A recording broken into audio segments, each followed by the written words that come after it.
नमस्ते दोस्तों, welcome back to the channel जहां हम बात करते हैं men's dating, relationship, red pill and self improvement के बारे में। और आज हम लोग एक ऐसे टॉपिक के बारे में बात करने वाले हैं जो बहुत ही ज्यादा इम्पोर्टेंट तो है, लेकिन लोग उसके बारे में बात करने से डरते हैं। Men's obsession to marriage is killing Indian relationships. शादी का ऑब्सेशन, हाँ भाई, शादी अभी के टाइम में एक ऑब्सेशन बन चुका है एंड इसका result broken relationships, seemed out main and unhappy marriages.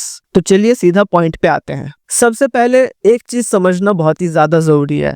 Indian society ने एक बहुत ही कॉमन सा नैरेटिव बना दिया है that good boys settle early. जो अच्छे लड़के होते हैं वो जल्दी सेटल हो जाते हैं, इसलिए तुम्हें भी जल्दी शादी करना चाहिए, घर बसाना चाहिए और शादी के बाद सब कुछ ठीक हो जाएगा। आपको ये चीज समझना होगा कि शादी कोई मैजिकल सॉल्यूशन नहीं है। इनफैक्ट जब आप बिना सेल्फ वर्थ के, बिना अंडरस्टैंडिंग के और बिना इमोशनल इंटेलिजेंस के शादी करते हो तो आप खुद के साथ साथ अपने पार्टनर का भी जिंदगी बर्बाद कर रहे हो। एंड ये ऑब्सेशन आता कहाँ से है? तो इसका जवाब है फैमिली प्रेशर, बॉलीवुड फैंटेसीज, लोग क्या कहेंगे वाला सिंड्रोम एंड सबसे बड़ा वैलिडेशन की भूख। एंड इंडियन लड़के अपने वैल्यू को सिर्फ एक चीज से जोड़ते हैं, अगर मुझे लड़की मिल गई तो मैं सक्सेसफुल हूँ, अगर मैंने शादी कर लिया तो मेरी जिंदगी कंप्लीट है। भाई बहुत ही गलत नैरेटिव है। मैंने लोगों को देखा है कि वो लोग शादी को एक अचीवमेंट समझते हैं कि भाई मेरी शादी हो गई, अब मेरी जिंदगी सफल हो गई। भाई ये कोई बड़ा अचीवमेंट नहीं है। जस्ट इमेजिन कि तुम्हारी शादी जिस लड़की से हुई है या फिर जिस लड़की से होने वाली है, वो लड़की चिरांद निकल जाए, वो लड़की तुम्हारे पीठ पीछे किसी और के साथ अफेयर रखे, नोबडी नोज, एंड तब तुम्हारी जिंदगी क्या होगी? मे बी वो उसने तुम्हारे अगेंस्ट कोई फेक या फॉल्स केस फाइल कर दिया, तुम्हारे तो लौड़े लग जाएंगे, जिंदगी छूट जाएगी। ठीक है, अब सुनो ध्यान से। अभी के टाइम के रिलेशनशिप्स और ट्रेडिशनल माइंडसेट में फर्क समझना बहुत ही ज्यादा जरूरी है। पहले के जमाने में लड़की एक घर की इज्जत होती थी, शादी एक कमिटमेंट होती थी, लॉयल्टी, शर्म, मर्यादा, ये सब रियल कंसेप्ट्स थे। और एक लड़की अपने हस्बैंड को प्रायोरिटी देती थी एंड उसके फैमिली को प्रायोरिटी देती थी। लेकिन ब्रो, मॉडर्न रिलेशनशिप्स टॉक्सिक हो चुके हैं। फेमिनिज्म के नाम पे हर चीज का बैलेंस बिगाड़ दिया गया है। अब लड़कियों को यह सिखाया जा रहा है, be independent, chill with whoever you want, body count doesn't matter, do whatever you want, enjoy with anyone. लेकिन क्या ये सच है? एक लड़का जब अपनी खुद की स्टैंडर्ड्स रखता है, एक लड़का जब अगर खुद का स्टैंडर्ड्स हाई रखता है तो उसे कहा जाता है कि लड़का टॉक्सिक है, इनसिक्योर है, कंट्रोलिंग है।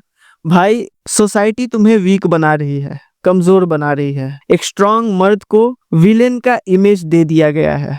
एंड इनफैक्ट अगर तुम अभी शादी के लिए एक वर्जिन लड़की का डिमांड कर रहे हो तो लोग तुम्हें कहते हैं कि भाई तू क्या अभी भी 1960 में जी रहा है? लेकिन वहीं अगर कोई लड़की टॉल, रिच, हैंडसम बंदा डिमांड करती है फॉर मैरिज तो भाई लोग उसे रेस्पेक्ट देते हैं, तब सभी को ये चीजें नॉर्मल लगती हैं। भाई यही डबल स्टैंडर्ड्स हैं। पहले के ट्रेडिशनल रिलेशनशिप्स और मैरिजेस में जेंडर रोल्स फिक्स थे। Women was the supporter of the family and men were the provider of the family. मर्द कमा के चीजों को प्रोवाइड करते थे एंड औरतें होम मेकर होती थी, वो घर को, बच्चों को और परिवार को संभालती थी। ट्रेडिशनल माइंडसेट में डिसिप्लिन था, लॉयल्टी थी और जेंडर रोल्स क्लियर थे। आज के रिलेशनशिप्स में रोल्स ही ब्लर्ड हो गए हैं। लड़का लड़की बन गया है और लड़कियां लड़का बन गई हैं। एंड ब्रो, अगर तुम एक ट्रेडिशनल वर्जिन लड़की चाहते हो तो तुम्हें मॉडर्न डेटिंग वाले कंसेप्ट से, मॉडर्न रिलेशनशिप वाले कंसेप्ट से अलग हटके सोचना पड़ेगा। अब दोस्त, मैं तुम्हें रियलिटी बताऊंगा,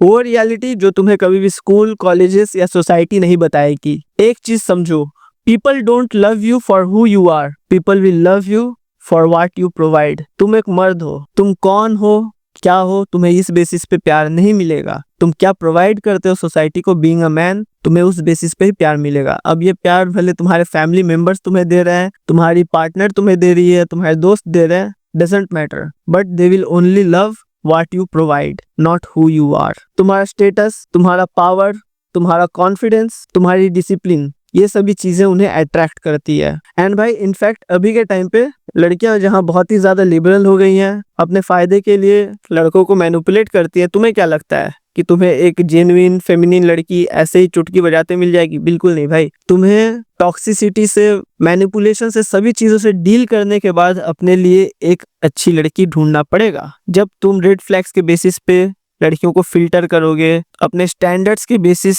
पे तुम लोगों को फिल्टर करोगे, अपने स्टैंडर्ड्स के साथ कॉम्प्रोमाइज नहीं करोगे, तब तुम्हें जाके एक परफेक्ट पार्टनर मिलेगी। परफेक्ट मैं नहीं बोलूंगा क्योंकि हर इंसान, ऑब्वियसली कोई भी इंसान परफेक्ट नहीं होता है, पर तुम्हें एक अच्छी पार्टनर मिलेगी। लेकिन ये जो तुम्हारा ऑब्सेशन है मैरिज का, यही तुम्हारे डेटिंग गेम को खत्म कर रहा है। लौंडे क्या करते पता है, जैसे ही कोई लड़की इन्हें मिल जाती है, लौंडे ना आओ देखते हैं ना ताओ देखते हैं। भाई लड़की से अभी तक मतलब रिलेशनशिप बना भी नहीं है, सिर्फ टॉकिंग फेज में है, लेकिन सारे इमोशंस डेवलप कर लेते हैं अपने अंदर। फ्यूचर प्लानिंग करके रखते हैं अगले 10 साल का, मैं शादी करूंगा इससे, फैमिली बसाऊंगा। भाई कैसे, तुम कैसे कर सकती हो ये सभी चीजें?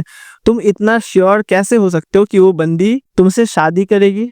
मैं लाइफ लॉन्ग कमिटमेंट का बोल ही नहीं रहा। How are you so much sure that she will marry you, she won't cheat you? And in fact अगर शादी के बाद उसने तुम्हें चीट किया तो तुम क्या ही उखाड़ लोगे? इसलिए तुम्हारे लिए अभी सही पार्टनर फिल्टर करना बहुत ही ज्यादा इंपॉर्टेंट है। लेकिन बंदे ये चीज समझ नहीं रहे। इनका जो ऑब्सेशन है ना शादी से, ये इन्हें तबाह कर रहा है। रिलेशनशिप बने 2 महीने नहीं हुए हैं, लौंडे बंदी से शादी का कमिटमेंट मांगने लगते हैं। तू मेरे से शादी करेगी ना, तू मेरे साथ रहेगी ना? भाई क्यों? तुमने क्या उसका रेड फ्लैग्स देखा? तुमने क्या उसके फैमिली बैकग्राउंड के बारे में जानने की कोशिश करी? नहीं। लड़की कितनी ज्यादा टॉक्सिक है भाई, अभी तो इनिशियल फेज है रिलेशनशिप का। अभी तो वो लड़की अपना फेक जो गुड इनोसेंट वाला साइड है अपने पर्सनैलिटी का, वो तो तुम्हें शो करेगी। थोड़ा वक्त बीतने तो दो, 3-4 महीने बीतने दो, उसके बाद ना पता चलेगा कि उसका एक्चुअल साइड क्या है। तुम इनिशियल फेज में ही इतना ज्यादा श्योर कैसे हो जाते हो? इनफैक्ट कई बंदे ये मैरिज वाले कंसेप्ट से इतना ज्यादा ऑब्सेस्ड हैं कि वो रिलेशनशिप में घुसते ही अपने आंख पे पट्टी बांध देते हैं। वो बस सोचते हैं कि भाई लड़की सुंदर है, मैं शादी कर लूंगा इससे। और ये जो शादी वाला प्रेशर है ना, पता है कहाँ से आता है? पहला तो फैमिली प्रेशर। फैमिली बचपन से हमारे दिमाग में भरते रहती कि बेटा जल्दी से कोई अच्छा सा जॉब ले लेना, उसके बाद तुम्हारी शादी करवा देंगे। दूसरा, बॉलीवुड वाली फैंटेसीज बॉलीवुड में दिखाती हैं कि भाई लड़का लड़की मिलते हैं, हीरो हीरोइन, फिर प्यार होता है, फिर शादी हो जाती है। तो ये सभी चीजें तुम्हारे दिमाग में भरी हुई हैं और इस वजह से तुम्हारे अंदर ये जो मैरिज रिलेटेड ऑब्सेशन है वो आता है। कहीं ना कहीं तुम्हारे अंदर का डेस्परेशन भी है। तुम्हारी जो फैंटेसीज जो तुमने अपने दिमाग में सजा रखी हैं कि एक परफेक्ट पार्टनर मिलेगी, परफेक्ट रिलेशनशिप होगा, परफेक्ट मैरिड लाइफ बनाएंगे। ठीक है, वो गाना था ना, दिल बड़ा अपुन का, दिल बड़ा अपुन की तू अपुन तेरा, तुझसे दिल लगाऊं मैं भी फैमिली बनाऊं, अब यही तो बस इरादा है मेरा, लग गया लौड़े। ठीक है, तो अगर तुम ये बॉलीवुड वाली बकचोदियों को लेके चल रहे हो तो भाई नहीं हो पाएगा। तुम्हारा गेम खत्म है। तुम्हें क्या लगता है ये जो मॉडर्न डेटिंग वर्ल्ड है, इसमें क्या लड़कियां वाकई में इतनी इनोसेंट है? भाई लड़कियां भी हमें चेक करती हैं। लड़कियां तो भाई पूरा तुम्हें स्क्रीन टेस्ट करती हैं, पूरा शिट टेस्ट जिसको हम लोग बोलते हैं ना, उसके बाद वो चूज करती हैं कि ये बंदा वाकई में मेरे लायक है या नहीं। तो भाई जब लड़कियां तुम्हें टेस्ट कर सकती हैं तो तुम क्यों नहीं उनके रेड फ्लैग्स चेक कर सकते हो? तुम क्यों अपने आंखों पे पट्टी बांध लेते हो रिलेशनशिप के शुरुआत में ही? तुम क्यों शादी से इतना ज्यादा ऑब्सेस्ड हो कि अगर कोई लड़की मिल गई तो भाई तुम उसी से शादी करो? भाई शादी एक लाइफ लॉन्ग कमिटमेंट है। तुम्हारा कंप्लीट फ्यूचर, तुम्हारे फैमिली का फ्यूचर उस एक डिसीजन पे डिपेंडेंट है। तो किससे तुम शादी करोगे, वो जो डिसीजन है वो तुम्हारे पूरे फ्यूचर को डिसाइड करेगा, तुम्हारे आने वाले जनरेशन को डिसाइड करेगा। तो इस डिसीजन को ब्लाइंडली मत लो। तुम अपनी लाइफ की आधी चीजें तुम शादी के बाद अपने पार्टनर के साथ शेयर करोगे, इसलिए हम लोग उसे कहते हैं बेटर हाफ। तो जो तुम्हारी बेटर हाफ होगी उसे वाइजली चूज करो। ये चूज करना कोई गलत चीज नहीं है, रेड फ्लैग्स को टेस्ट करना कोई गलत चीज नहीं है। जब लड़कियां शादी के लिए टॉल, हैंडसम, रिच बंदा ढूंढ सकती है तो हम भी शादी के लिए क्लीन पास्ट, सुशील, फेमिनिन लड़की ढूंढ सकते हैं। इसमें कोई बुरी बात नहीं है। एंड और एक चीज समझो, अगर मान लो तुम्हारा रिलेशनशिप बन रहा है ना एंड तुम देख लो कि तुम्हारा रिलेशनशिप इनिशियल फेज में है, भाई जब तक सही चल रहा है अपने रिलेशनशिप को एंजॉय करो। शादी का ऑब्सेशन लाओ ही मत दिमाग में। जब तक सही चल रहा है सब कुछ, रिलेशनशिप को एंजॉय करो। क्यों मैं ऐसा कह रहा हूँ? क्योंकि जब मतलब ये साइकोलॉजिकली है भाई कि अभी के टाइम में ना, जब तुम लड़कियों को कमिटमेंट दे देते हो, लड़कियों को नहीं मतलब ऑब्वियसली, जब हम लड़की को कमिटमेंट दे देते हैं तो उसके बाद लड़की सोचती है कि ये बंदा कहीं नहीं जाएगा क्योंकि इसने अब कमिटमेंट दे दिया है, अब ये लाइफ लॉन्ग मेरे साथ ही रहेगा, अब भले मैं कुछ भी करूं ये बंदा मेरे ही साथ रहेगा। तो जब तुम ऐसा कमिटमेंट दे देते हो, लड़की को बोल देते हो मैं तुम्हारे साथ लाइफ लॉन्ग रहूंगा, तो भाई लड़की तुम्हें एक ईजी पीस ऑफ केक समझने लगती है। अब वो तुम्हें कंट्रोल करने की कोशिश करती है। तो भाई मैं तो बोलूंगा ना कमिटमेंट मांगो सामने वाले इंसान से, ना कमिटमेंट दो। ठीक है, एक दो बार हाँ बोल सकते हो कि मैं तेरे साथ लाइफ लॉन्ग रहूंगा, लेकिन बार बार वो कमिटमेंट का उससे डिमांड मत करो कि वो तुम्हें कमिटमेंट दे, मेरे को बोल कि तू मेरे साथ रहेगी। नहीं, तुम्हें उसका वैलिडेशन नहीं चाहिए। और तुम्हें उसका वैलिडेशन चाहिए तो भाई तुम अपना मैस्कुलिन फ्रेम लूज कर रहे हो। You don't want her validation to enjoy your relationship. तुम कमिटमेंट हो सकता है अपने साइड से दे सकते हो, लेकिन उससे बार बार मांगो मत। तुम्हें तो ऑलरेडी दिख रहा है कि हाँ लड़की तुम्हें कमिटमेंट नहीं दे रही है, तो भाई समझ जाओ कि रेड फ्लैग है, खुद से कमिटमेंट नहीं दे रही है। क्योंकि अगर कोई लड़की वाकई में इंटरेस्टेड हुई ना, और वो वाकई में तुम्हारे साथ रहना चाहती है, तो वो खुद ही सारे कमिटमेंट्स बिना मांगे ही दे देगी। तुम्हें सामने से कमिटमेंट का भीख मांगने का जरूरत नहीं है। एंड एक चीज हमेशा याद रखना, before you find the right one, don't forget to have fun with the wrong one.